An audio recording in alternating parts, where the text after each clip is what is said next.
درود به همه شما دوستان عزیز. امروز قصد دارم توی 4-5 دقیقه حالا 5-6 دقیقه ساخت یک دستگاه خراطی رومیزی رو بهتون آموزش بدم.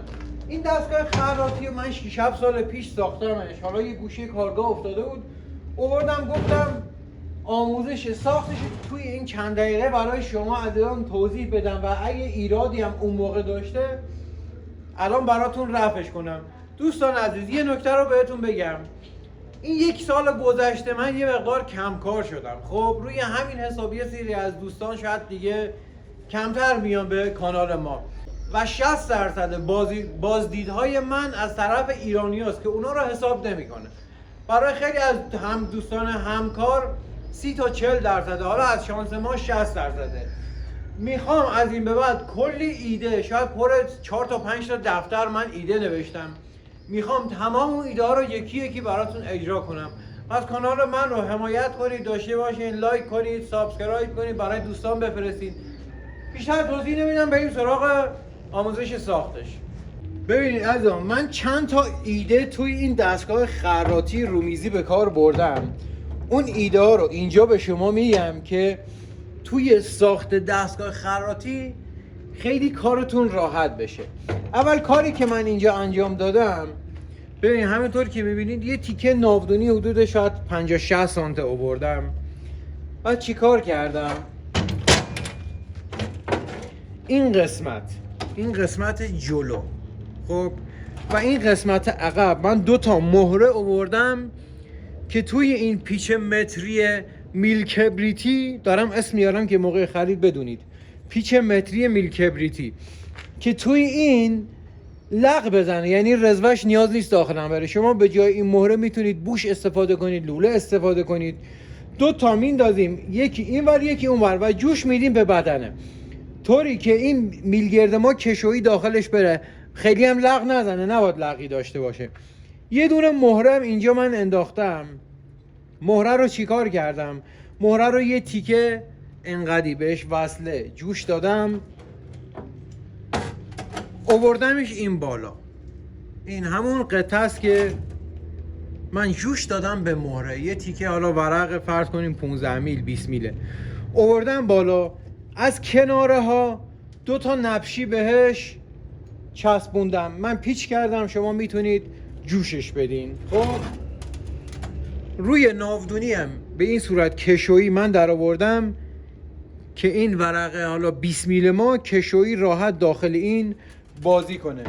چند تا مزیت خیلی عالی و ساده داره کاری که من اینجا انجام دادم. بذار اینو ببندم روی گیره که بتونم بهتر براتون توضیح بدم.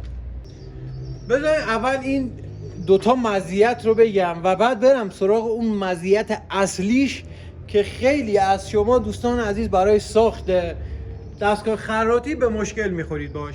این 2 تا قطعه، اینا رو من توی ضایعاتی اون موقع پیدا کردم. اگه اشتباه نکنم، حالا اگه دوست مکانیکی اینجا هست اسم دقیق اینا رو بگه برای بقیه. فکر کنم برای واتر پمپ پراید باشه. یه دونه من گذاشتم اینور، یه دونه گذاشتم اینور. این میله ها روی خودشون سواره. ببینید این میله ها که اینور اونورشه، اینا روی خودشون سواره. دارم براتون توضیح میدم که شما اگه خواستین بسازین روی کار خودتون این قسمت جلوشو انجام ندین، فقط این قسمتشو یه دونه بذارین و به این صورت نوکش من تیز کردم. حتی میتونید کنیکش کنید که یه دونه سه نظام سردریلی براش بذارید، یا اینکه اینو استفاده نکنید، 2 تا بولبرینگ بیارید یا بولبرینگ داخل لوله جا بزنید و اون پیچی که میخواین وسطش استفاده کنید پیچی باشه که به این مهره سنگ فرز بخوره. بذارین براتون یه خورده حالا روانتر توضیح بدم.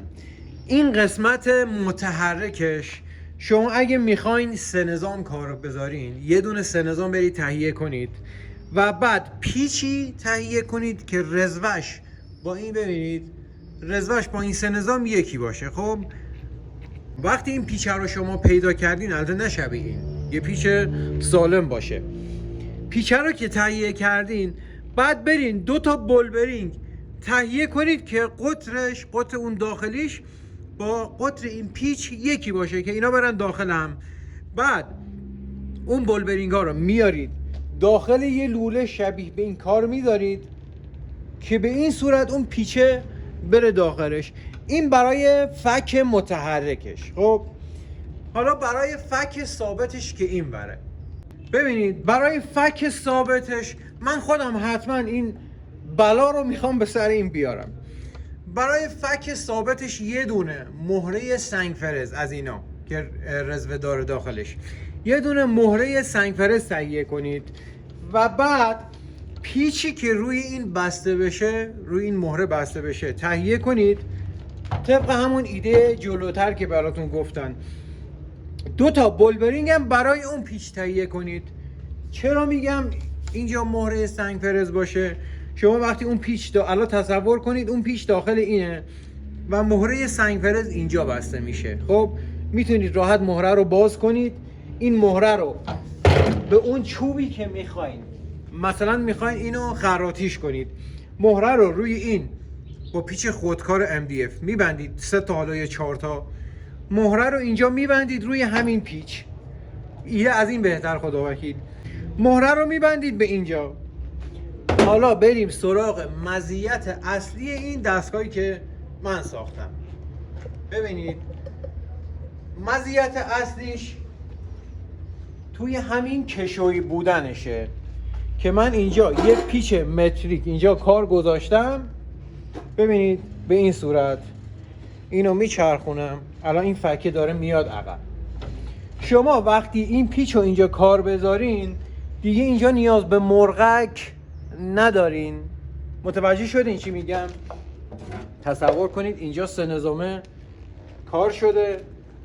خب این 3 نظام اینجا کار شده، اون قطعه رو شما اونجا پیچ کردین به این صورتی، اینو ببرین جلو، کارتون رو سفت که کردین، مهارش که کردین، آماده خراطی میشه. برای این قسمتش من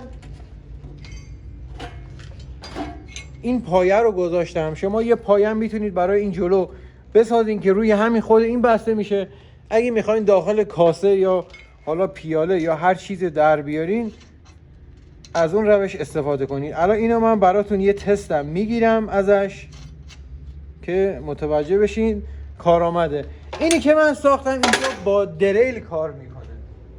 اون موقع دستگاه تراش من داخل کارگاه بود و من اینو برای خونه، چون داخل خونه من کارگاه هم داشتم، الان من دریل رو میارم روی این میبندم، سوارش میکنم و یه تست خراطی هم ازش میگیرم.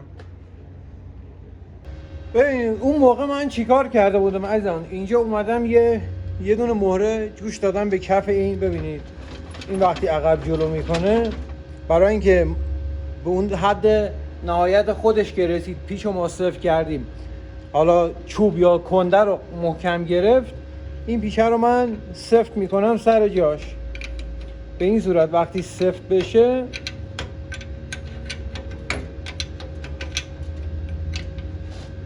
ببینید این دیگه تکون نمیخوره به همین راحتی. الان یه تیکه من چوب بیارم و اینو یه تست ازش بگیریم. خب این قطعه رو حالا من پیدا کردم، اینجا بستم روی این.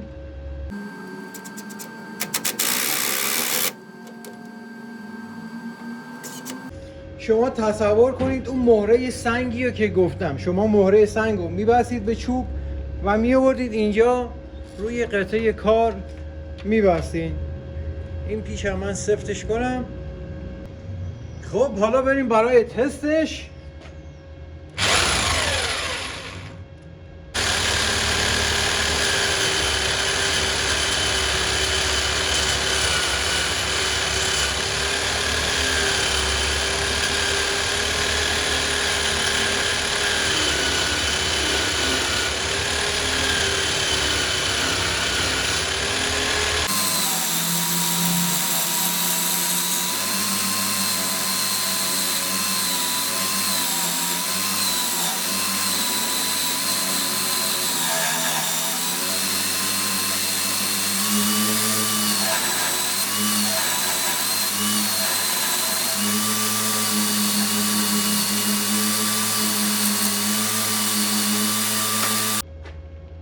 به حال و روزم اومد.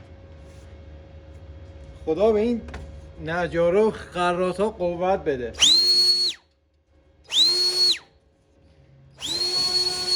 اینم فقط به درد همین کار خورد. الان حال کردین، امیدوارم از این ویدیو خوشتون اومده باشه.